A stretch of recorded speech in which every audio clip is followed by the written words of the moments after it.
How many offers have you had in, let's say, the last 15 years, 10 years? Well, they all came too late, but, 1, 2, 3, 4 total, including, between men's college basketball and NBA stuff. What was the NBA stuff?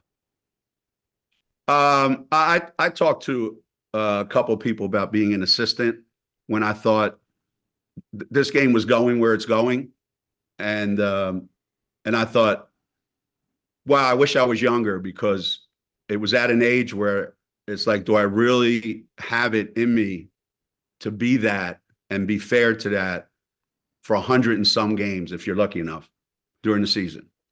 And I wouldn't be so pretentious enough to think that I could go from where I am or where I've been coaching women's basketball. And listen, coaching is coaching. I get it.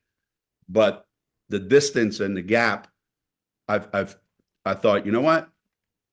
If I could be an assistant here for a couple of years, 3, 4 years, I think I could do this job. But it just came at the wrong time in my career. But if I come earlier, I would have done it. Talking to Geno Auriemma, the Hall of Fame head coach with Connecticut, and just signed a 5-year deal. Any talk of retirement when you sat down with the family? Not yet, no. So you were signing this extension. There was no, do I want to do it 5 more years? No, I had already decided that I wanted to.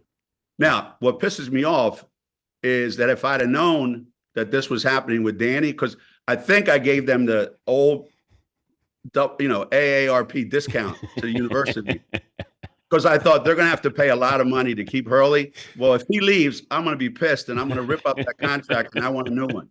And I want some of the money that they were going to give him. So just call it the Hurley clause. If Hurley leaves, then you want a Hurley clause. Right. That's right. I'm envisioning the Hurley clause. And this might become, commonplace in college sports. Now, I don't know if you use it as leverage, but you can always say, hey, I'll just coach the men's team at UConn if you're not going to give me this kind of money. No, I would never do that. It'd be like moving your shortstop to second base. You'd screw up both programs. So no talk of retirement. You're going to be, 75 when this is all said and done? Supposedly, but you know what really motivated me? When Pop signed his new deal. So but Popovich with Wembanyama, I'm sure he's like, you know what? Let me hang around this guy for a little longer. Okay, well, I think I got a couple guys in my program that I want to hang around with a couple years long. And I actually, seriously, I when Pop signed his deal, I said, you know what? I'm going to go to my AD and said, I want half of that. He signed for 10 years for $80 million, or 5 years for $80 million. I said, I'll sign 5 years for $20 million. Whatever.